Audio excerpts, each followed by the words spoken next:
Come stop and take a trip down on my block, where you see hidden potential, young minds sharper than pencil, and ain't afraid to speak their mind if they got something against you. We standing with you, we tackle issues like civic pride. Hate will cease to exist, let's put our differences aside. From my side to your side, from Dutchtown to South Side, from Penrose to North Side, from Benton Park to Old North, the West End, the West Side. We blessed when we step out, we stand down, rise up, stand together, wise up.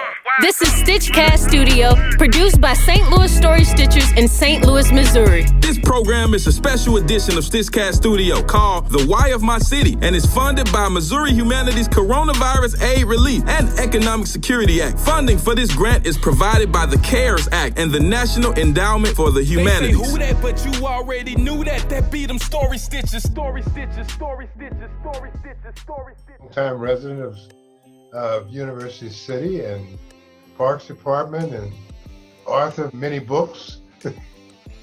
Brent Roam, who's pastor of a church at the city. Make sure I got the name of the church correctly.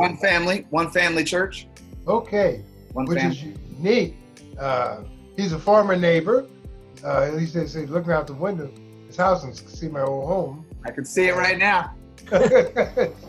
I lived in your city over 40-some years. I'd love to stay there, but I couldn't afford the new places. So I had to, and that's a sad thing, but many of the kids who grew up can't afford to come back because of the cost of the housing.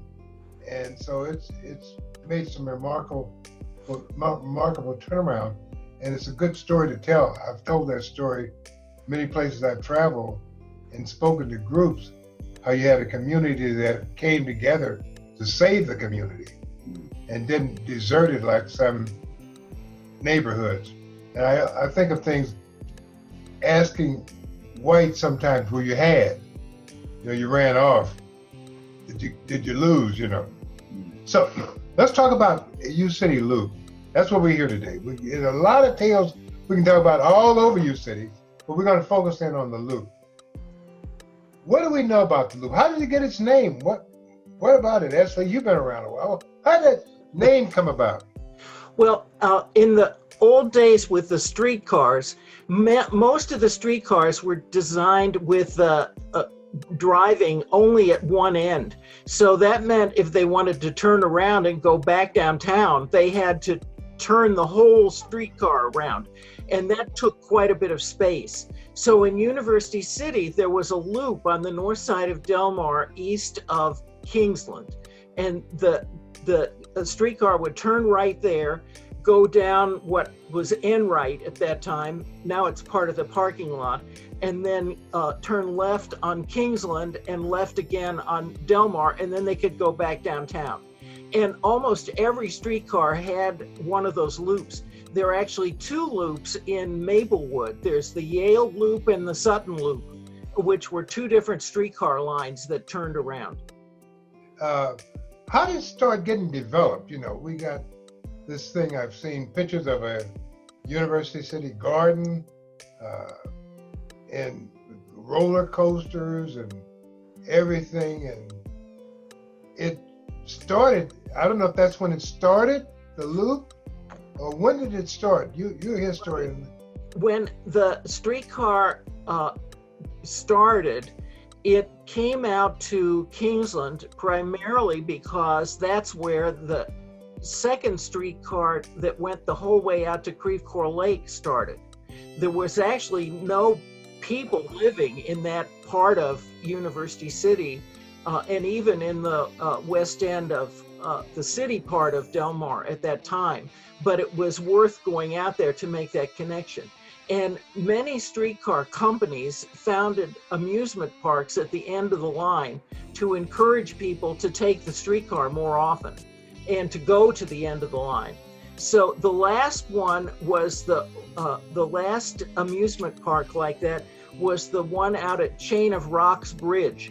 There was something called the Chain of Rocks Amusement Park, and that lasted until the late 1960s, I think. I remember seeing the foundations for that, still standing, just standing there in a field.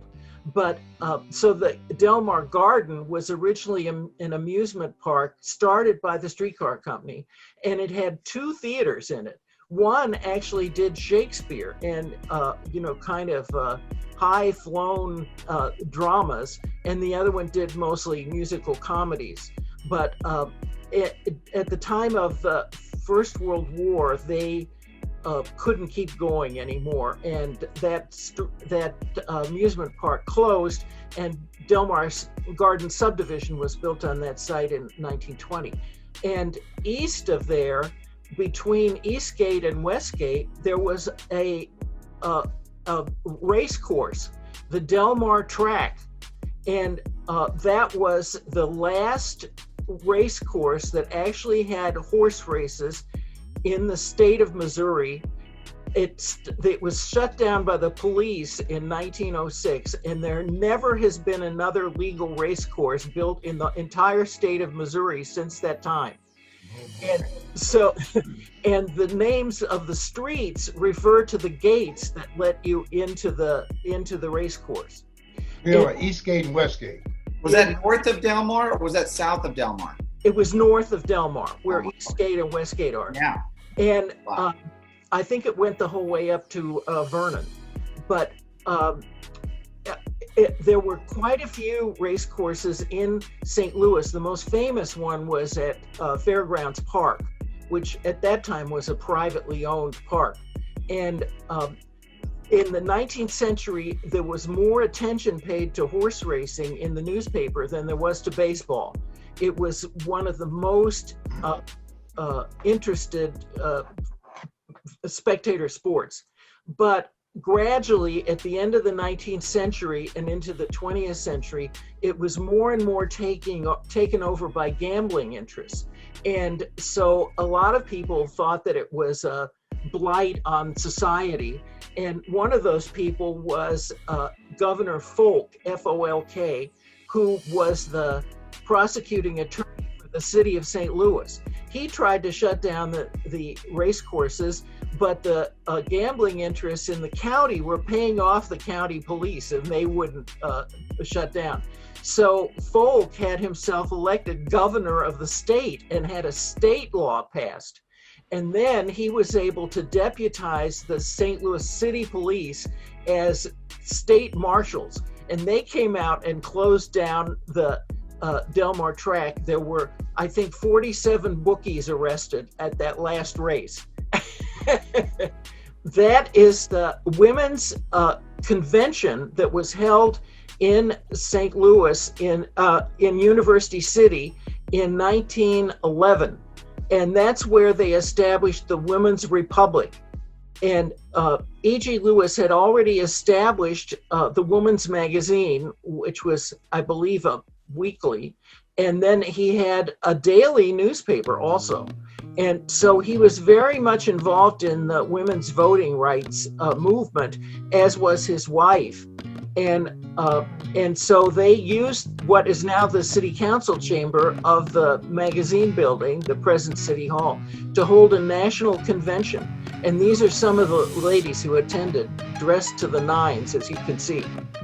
Okay, that's looking west on Delmar.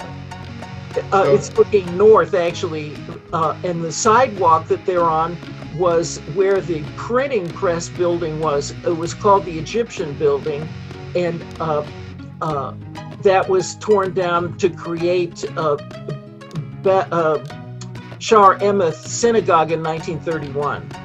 Yeah, we can see the statue of the lions. You can see that they're still under construction at that. Right, over on the left. They started to be built in 1909, but this was a year or two later. Okay, let's try the next shot. Okay, that's the Arts Building. Academy. Yeah. Another way that Lewis wanted to promote sales of his publications, particularly the women's magazine, was by establishing a university in University City. University City was incorporated in 1906 and named for Washington University. But by 1911, it had its own university, and the first building that was built was the Lewis, what we now call the Lewis Center, which is owned by Washington University. And they had their art department there.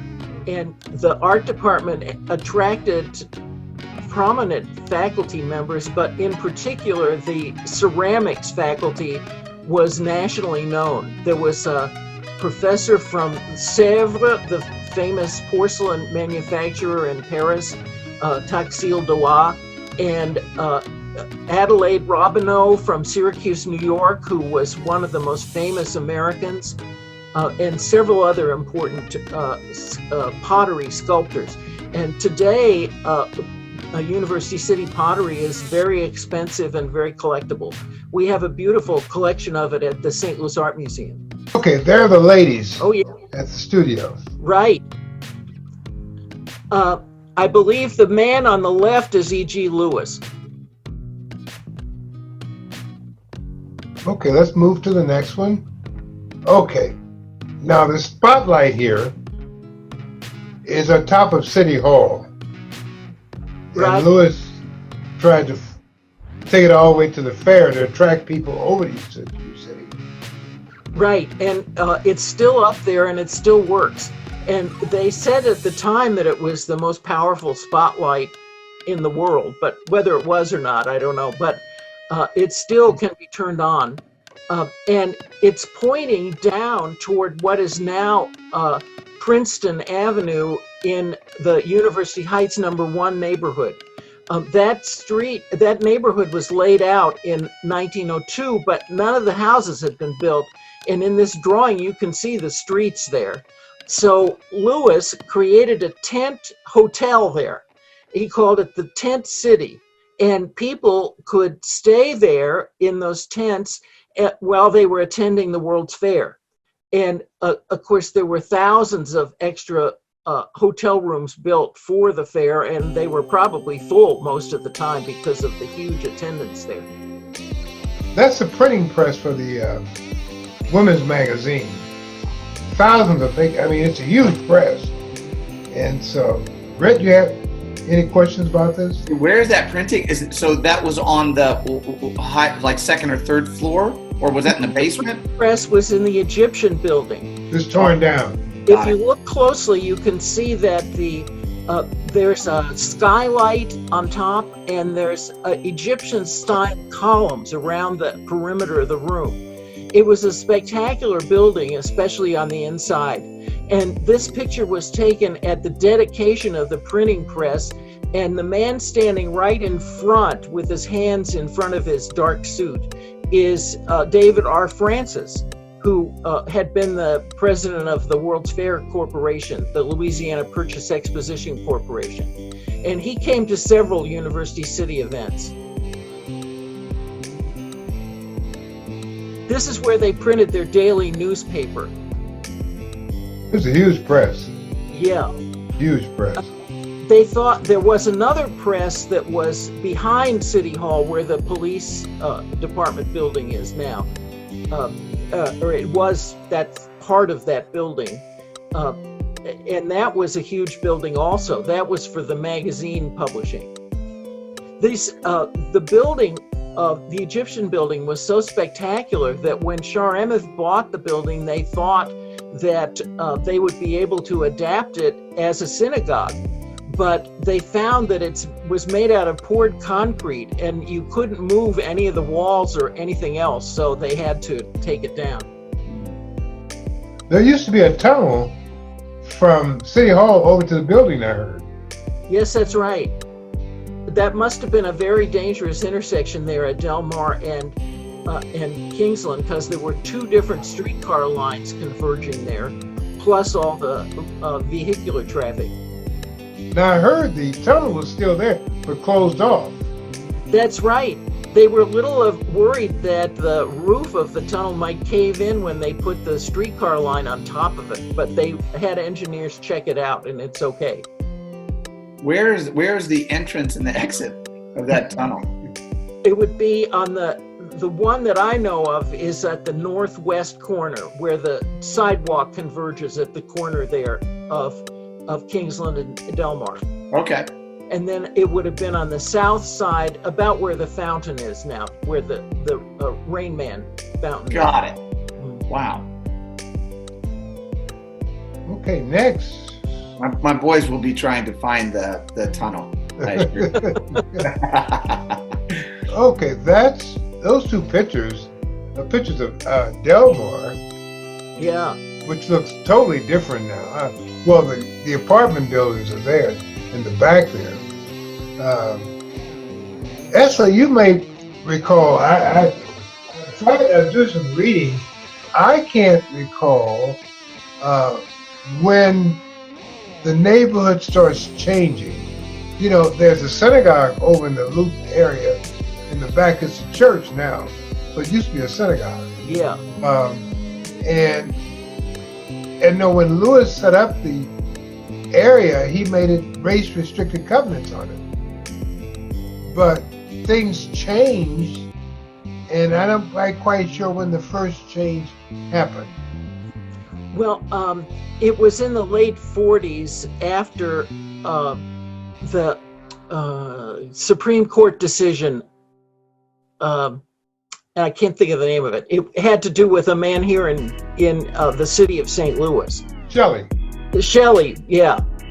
And Kramer versus Shelley. And they, almost every neighborhood except in the Ville neighborhood of the city had racial restrictions about who could live there. And the Supreme Court struck those down and said that they could not be enforced in federal courts because they were unconstitutional. And at that point, Black people started to move in, but it was a very slow process because people still found other ways to get around the law. But initially, many of the buildings were in the apartment districts were owner occupied.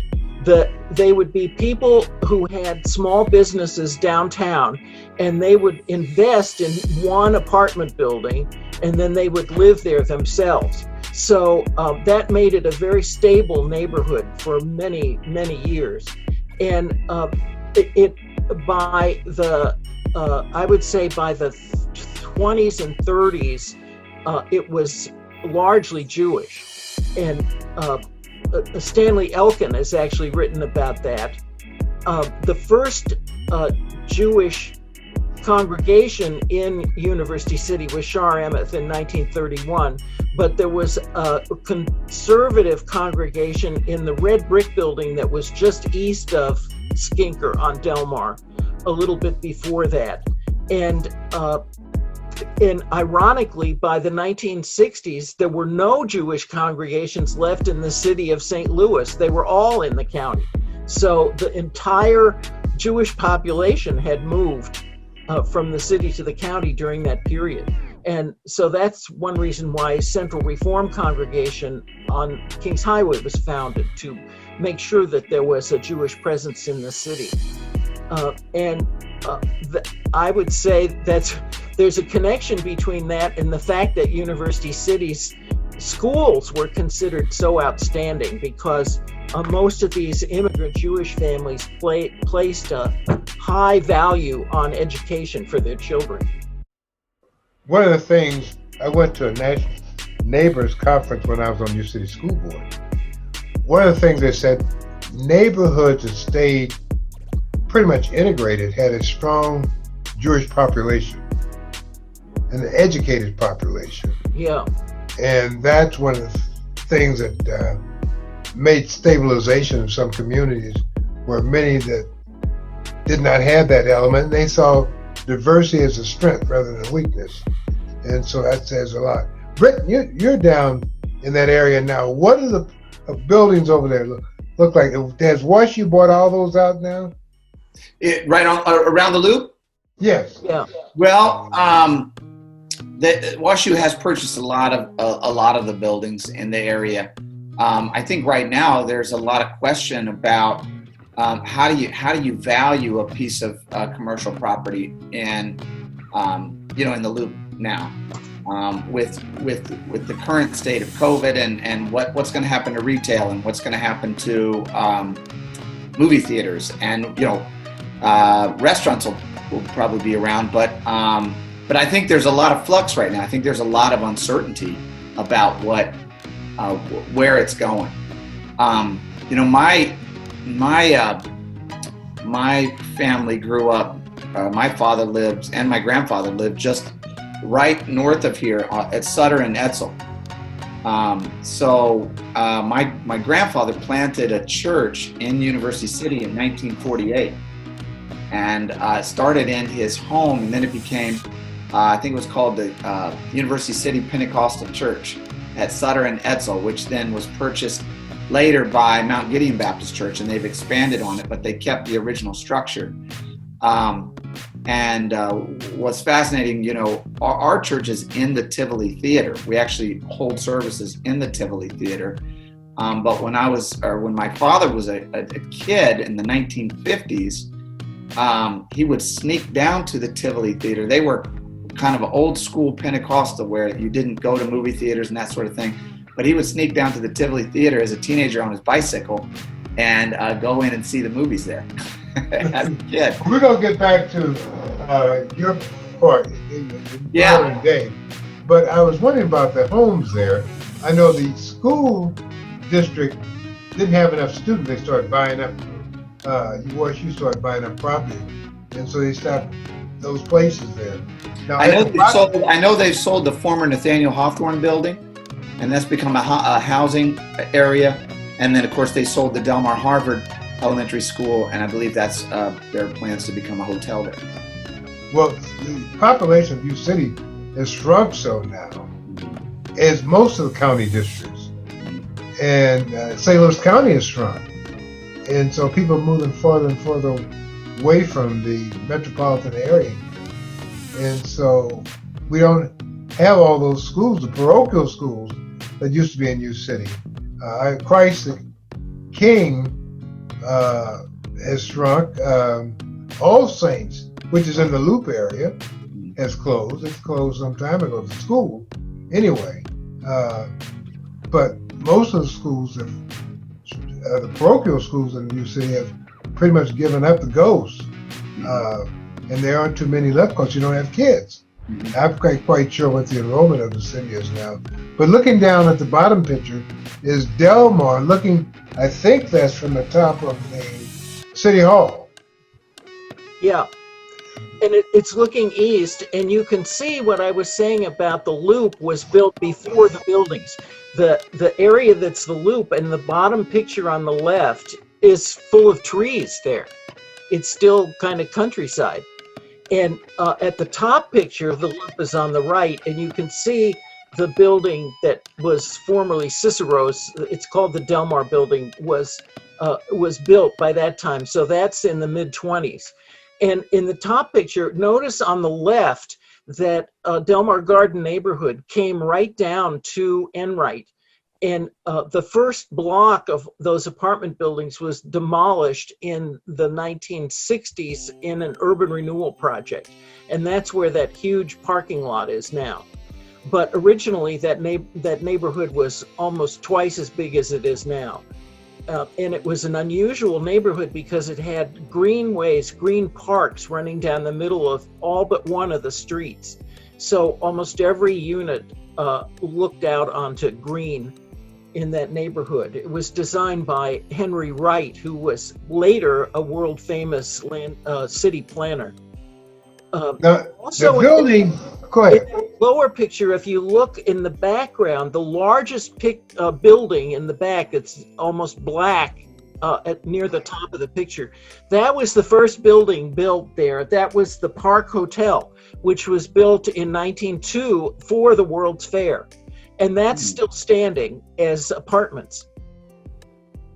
I hear that WashU owns that now. Yes, I think that's right. You going to say something, Brent? No, that building looks so familiar. I was trying to figure out what it was. Now I know. Yeah, okay. It's Washington Avenue. That kind of gives you, the top one is looking west on Delmar. I think the building on the right is Fritz. And you see the Varsity Theater, which is now Vintage Vinyl. Mm-hmm. Right. It's interesting that those two theaters were so different. The Tivoli was palatial. It very lavishly ornamented and with expensive marble and things.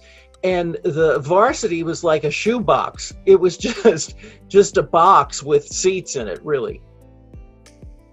And now it's Vintage Vinyl. It's pretty loaded with more albums and CDs. I mean, I was in there yesterday.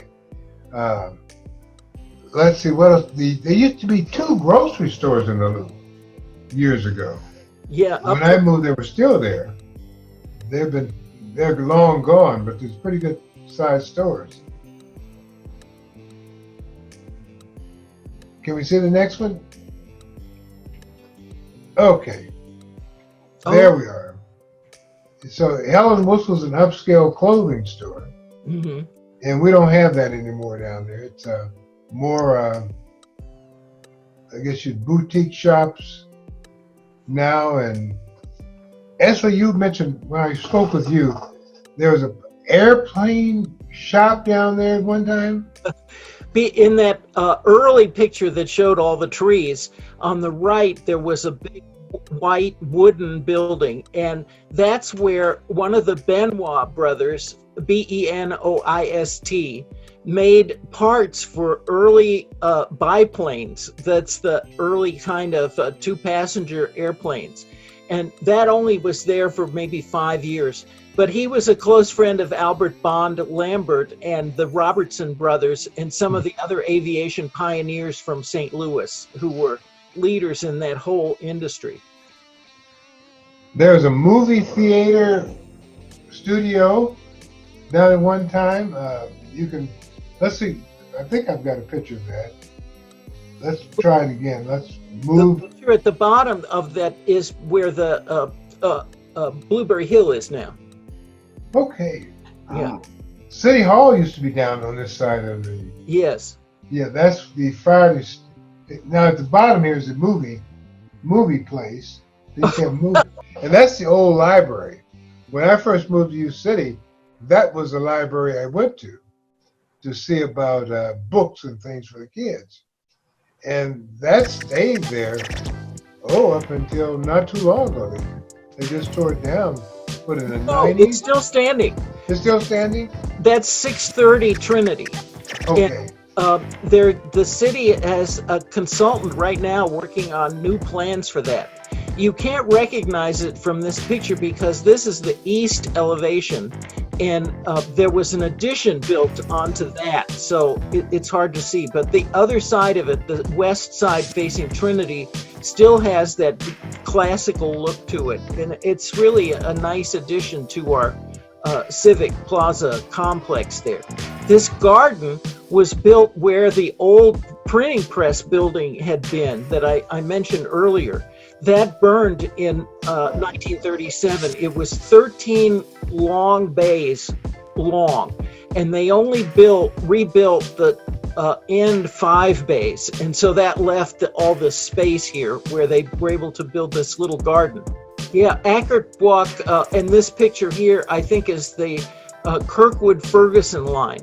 It was a line that snaked through the county from south to north, but it turned east to take in University City because that, of course, was a big destination point for county residents who didn't have a lot of shopping in their little communities farther west. And in Ferguson, they've actually made a monument where this line ended, just off of New Florissant Road at the Wabash Tracks in the middle of Ferguson, downtown Ferguson.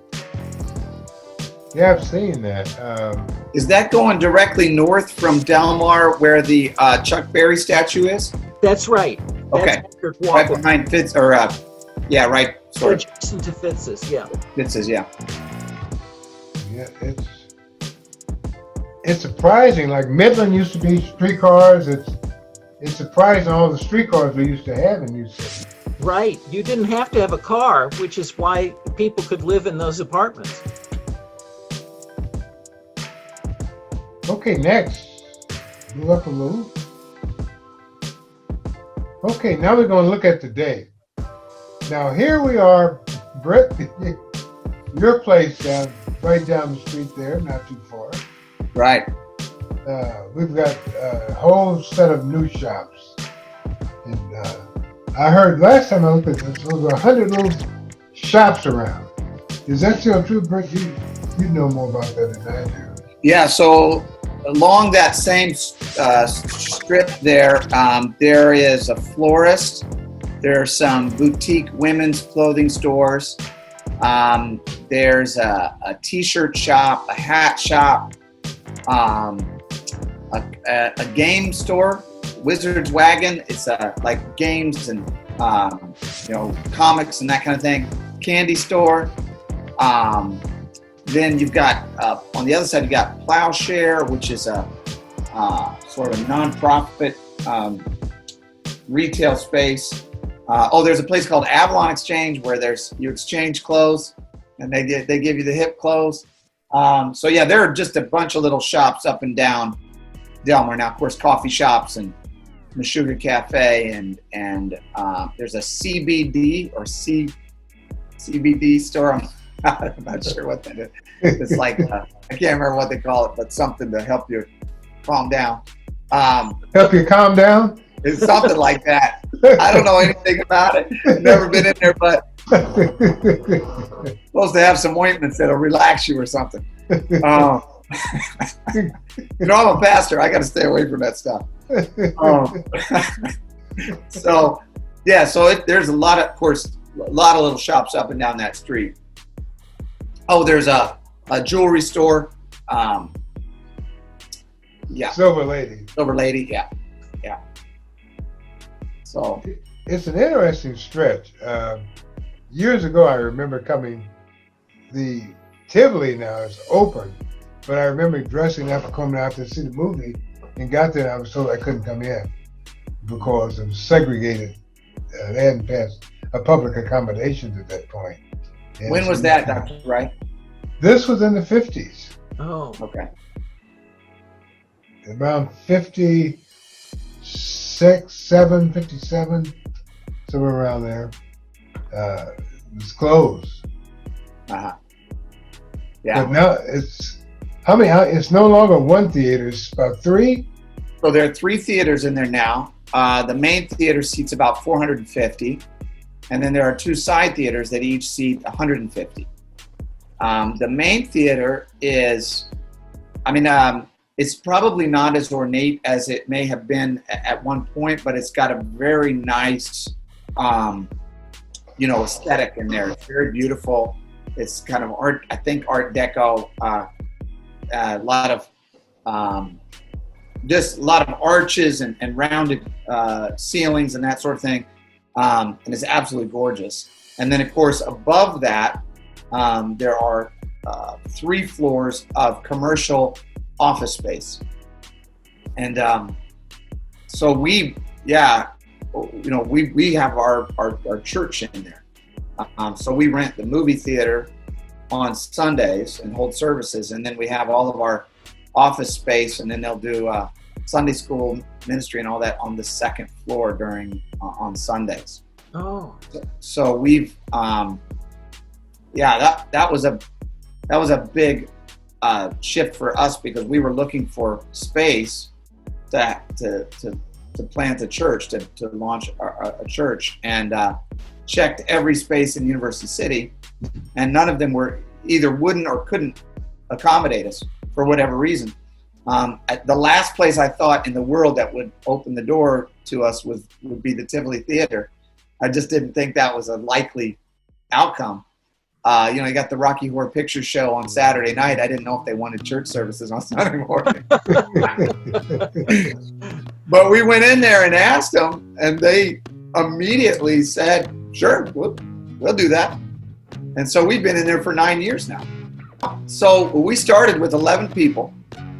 We're probably now close to 1,000. And I would say the demographics, from an ethnic standpoint, we're probably 40 to 45% African American, 40 or 45% white, and then at least, so 10 to 20% from all around the world. I mean, China, Brazil, Japan, Nigeria, Uganda, Mexico. I mean, I'm just thinking of folks right now. Hundreds of people from around the world. So it is truly one of the most ethnically diverse spaces that I've ever been in.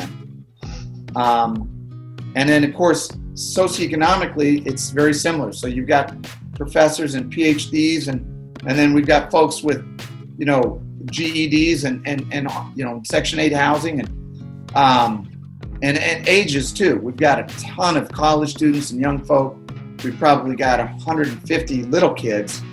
And then we've got, moms and dads and middle-aged and grandmas and grandpas. And so it has truly been a very unique mix of people that has grown there. That community there has just grown exponentially in that way, which I find to be very, very gratifying and very, hopeful.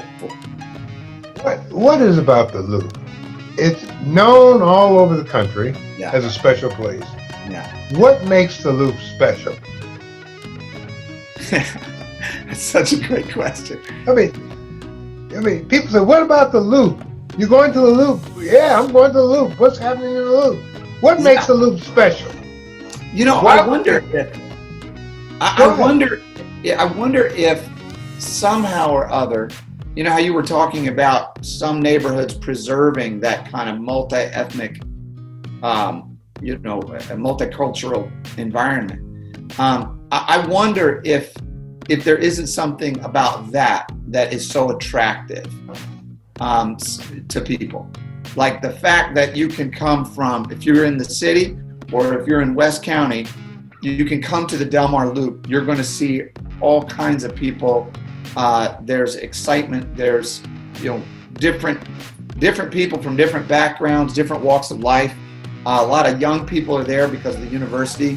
To me, it just has always been, an exciting place to be. It's just a fun and exciting and inviting place to be.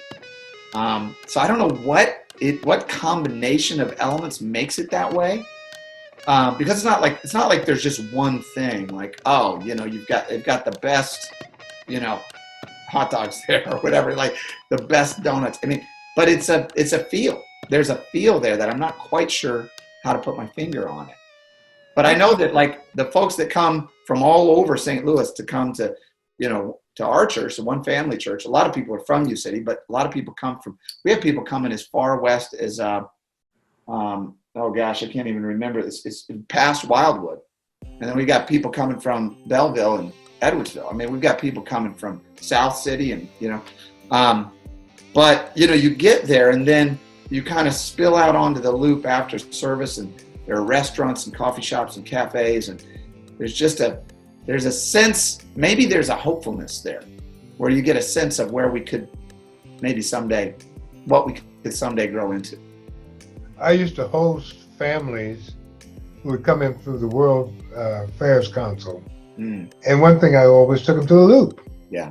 After we had dinner or something for dessert, and there was always something going on in the Loop. Mm-hmm. Sometimes street performers and different activities. It was a special place. Let's look at some of the pictures I've got here from the Loop. Let's move down some. Okay, the cafes. You don't have too much of that now, but you have quite a bit of cafes, quite a few of them, where people eat on the sidewalk and just spill out.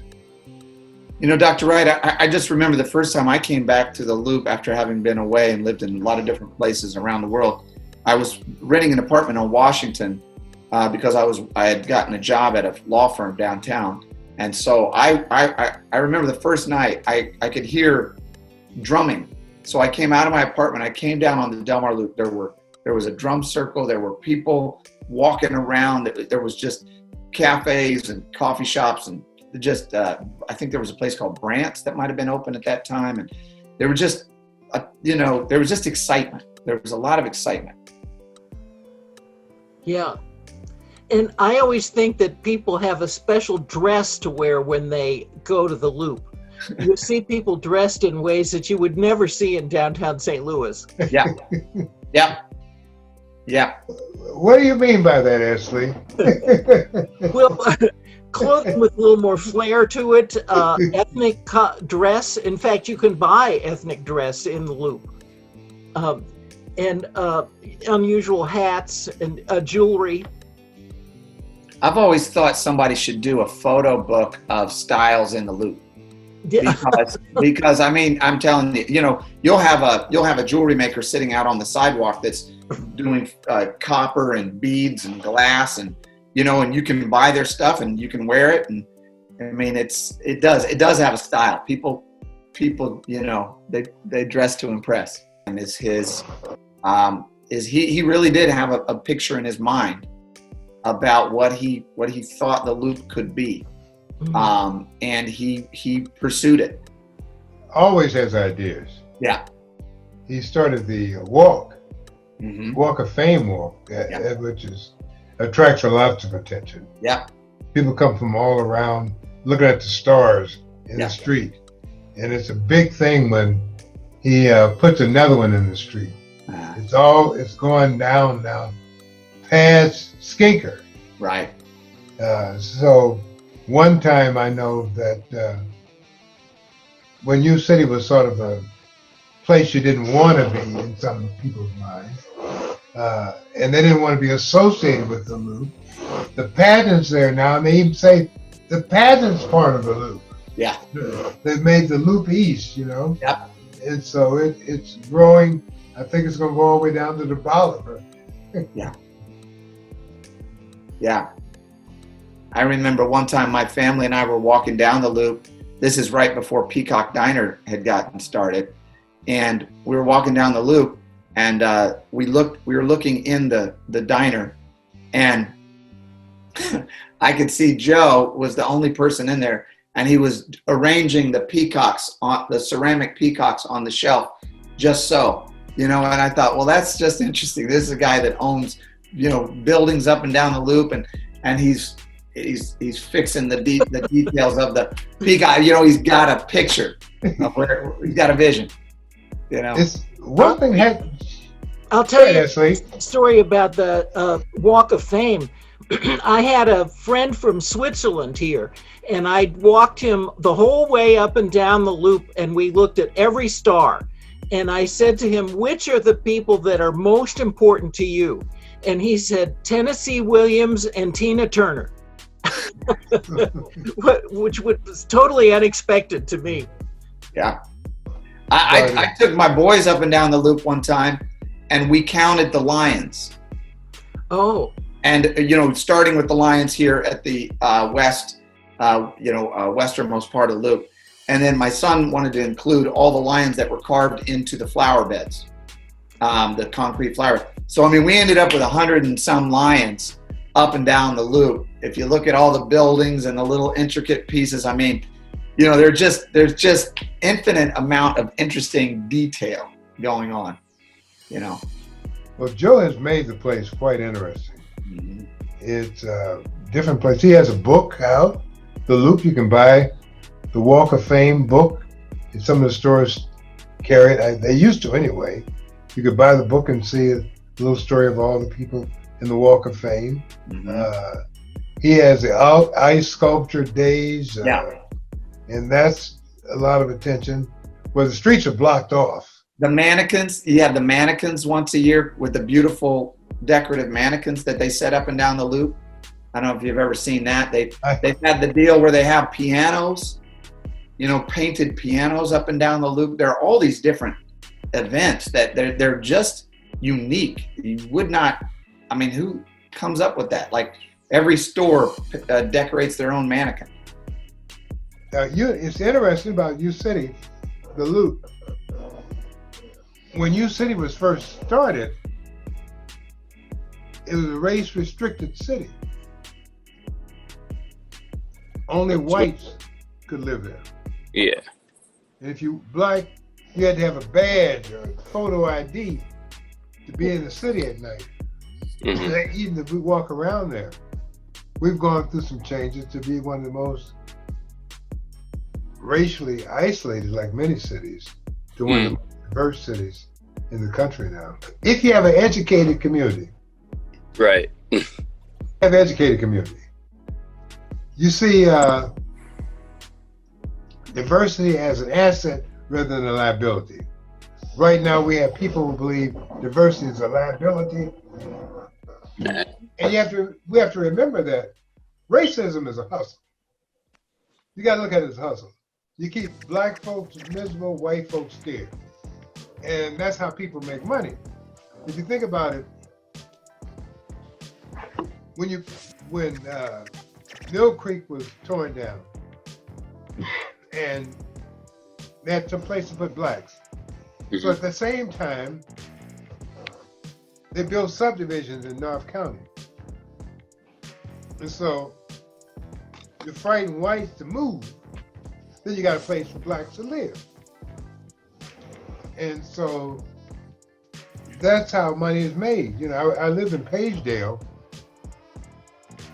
and that was the time they had block busting. And I remember they bought a house, and I don't know if they bought it, rented it. They had a black family, moved on the block. And within a couple of months, every house was up for sale. And what you do at that time, you tell the whites, say, look, your house is worth $15,000 now. And if you stay here, it may go down to 10. But I got a nice place I want you to move to. I'm going to give you a nice place where blacks won't be. Then the black family comes and says, well, you know, I got this nice neighborhood, grass, nice schools, and you love it out here. And right now I can get you a good deal for $20,000. It's a good deal. They bought it for the whites for 10, sold the blacks for 20, double the money. The whites don't get the money, the realtor, just the realtor and the bank gets the money. The blacks stay there for a number of years. I owe more money than this house is worth. And I've been paying for 10 years. So they run off and leave the house. That's what happens in many places. You go off and leave it. Because you can go get someplace else, cheaper, newer. And so the neighborhood goes down, but it's because of the hustle. Racism is a business. When it doesn't make money, it stops. The streetcars used to be segregated. It used to be horse-drawn cars. When it was boycott in the late 1800s, people started losing money. It was okay to sit next to each other. When money stopped being made, it stops. We have to remember, it's throughout the country. When racism comes in and people fight it, then it's okay to sit next to each other. It's okay for restaurants to open up and people eat next to each other. When it's boycotted and people losing money, it all of a sudden becomes okay. You have to remember that. I totally get that, the way you put it. Yeah, it's a hustle. You have to watch out till you don't get played. You know, it's a game of money. And keep black folks miserable, so they always want to move. White folks scared, so they always move to a new subdivision. If we built a subdivision, somebody's got to go there. So how do we get people there? We hustle them in, frighten them in. You got to go. So University City, you had an educated community, a Jewish population that didn't want to give in to the fear factor, and it saved, it thrived and survived. I always look at that because, like, you know, U City and Pagedale and Wellston is like right around the corner from each other, because you can cross the bridge and be in Pagedale, and you can cross over to another street and be in Wellston. But as you go from U City to Pagedale to Wellston, it just gets worse and worse and worse. Like every neighborhood, like the houses get like ran down, or you just see a lot of vacant houses, or like just trash everywhere and stuff. Like in U City, you don't see that, but in Pagedale you see it like a little bit. But in Wellston, that's like literally all you see. And so I get how you said they you gotta have educated people in your community to keep it thriving and up and going. And they tend to overpopulate the small communities too. I mean, over police the small communities, like Pagedale. Pagedale is so police that you can get pulled over by the same cop like 3 times. Like that's how small. Yeah, it's to make the budget. Yeah. To make the budget. So, you know, you don't pay the fine, you end up with another ticket. Mm-hmm. So you end up paying more and more and more. And so those are some communities people avoid because of. Have you seen any famous musicians in the loop? The only person I've seen down there is Chuck Berry. I was down there when they had the unveiling of the statue of Joe Edwards. They had that. But I've seen no famous musicians, you know. I haven't seen that. I've heard announcements. The pageant doesn't play my kind of music, you know. So I don't go through the pageant. I've seen the sign. I've seen people lined up going all around the block. But that's not my kind of music. You know, all of us have our thing, you know. And my thing is not some of the things they have down there. I've gone more diverse in my music, my taste of music since I've been grown than I'd had when I was growing up because of my exposure to different music and the styles that came out of the 60s. During the freedom movement, like Peter, Paul, and Mary and Paul Simon and that group had freedom songs. And so I got more into that type of music than like a little country and western. Ray Charles has country sounds and western music. And so I'm into music and from various genres. I got introduced to Bob Marley in Africa. I was in a truck and I said, what's that song? What's that song? I like that. Can you give me one of them tapes? So the guy got me a tape. So I had to go all the way to Africa when I was in India. I used to wake up to Bob Marley every morning. They put it on the radio. What kind of music do you like? I like indie music, reggae, like old 90s music like Gap Band, Sugar Hill Gang, LL Cool J, Will Smith, Kool and the Gang, The Boys, music like that. I like hip hop when I'm dancing, but that's not like my go-to sound. Like my go-to music is always like, just like old music, like 90s or 80s, stuff like that. Yeah. I can't tell you too much music in the 70s, not like I could do in the 60s.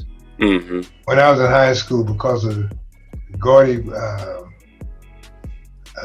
with the Jackson 5 and all, that every kid wanted to sing. You had more singing groups in high school. Everyone wanted to have their outfit and go from side to side and had different colored suits on that all matched. That was the thing. You had more singing groups with the Jackson 5 and all these groups coming up. So I can pretty well tell the period by the music. The blues came out in the 40s. That was a type of music in the 40s. And so certain periods produced their own music. And so the rap music has a period. You can tell that period by the type of music that came out. And I think the economic conditions also bring about a certain type of music where people begin to feel a certain way. And so rap music came out when the police brutality and all the things. It brought about a certain type of music to address that issue. And so you began to relate music with periods of time in history. So it's good. It's good to keep up with it. The older I get, my music broadens because of understanding the music. Do you know how long Vintage Vinyl been there? No, I don't. My son used to work there when it was Varsity Theater. He used to have Rocky Horror Picture Shows. So I'd say it's been there at least 30 years. Wow. 30 years. Rocky Horror Picture Show used to be their specialty. I mean, they dress up in costumes, say the parts out loud. Rocky Horror Picture Show every now and then. They had books on it, videos about it. It had a cult following. Yeah, it's a pretty. You said he had several movie theaters at one time. So I got another question. What was it like before Joe Edwards started restoring the buildings like the Tivia and the pageant? Well, people were running, like I told you, in the 60s.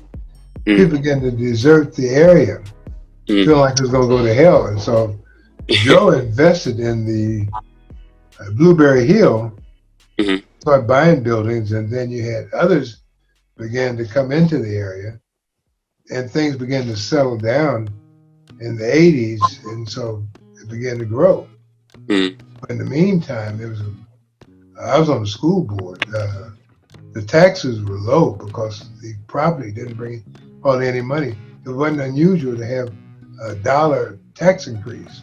And so now with the way the taxes are, you get money coming in now. And right now, the Wash U's buying up quite a bit of property in the loop. They bought that Pete Shore say that's a strip that's invested. I think they just land banking it now to do something with it later. Where the park is on, baseball park, is on Kingsland. It used to be a dump. You said it was the edge of town. You know, it's the edge of town. So you have to remember that always what you see now in the late 1800s is all farmland. The guy who was a pilot you see with Eleanor Roosevelt, the Tuskegee Airman, he grew up on a farm. Black man grew up on a farm in University City. Wow. They don't have that in history books, but he went into Sumner High School. He built his own plane and flew all the way out to California using road maps. Wow. Charles Anderson is his name. Why ain't got a statue of him somewhere? No, they don't. You say that even list them in their books. Wow. That's crazy. No, well, you know, we have to tell our own story. People don't tell it, we have to tell it. True. You know, we have to make sure it's recorded. Anderson grew up as a kid, lived in U City on a farm, had to go into Sumner High School because he couldn't go to school out here. And they wrote the U City history, he was left out. There are probably other stories like that. Yeah, I was just about to say, yeah. There are probably more other stories like that too. If it's one, it's like 10. If it's 10, it's 1,000. If it's 1,000, it's 1,000,000. So I said, what happened to our history? Lost, straight, or stolen, you know? Yeah. It's just taken out of books. And so I do a little writing on local history. I'm working on a project now, civil rights in St. Louis, from the beginning of the history of the city till now. And so I'm working on that, trying to get that organized. And so it's interesting, things you find out. I'm reviewing a book now for University of Missouri Press and learning some things from it. Okay, so Delmar Loop is voted one of America's 10 best streets. What characteristics you think that stand out, that make that stand out?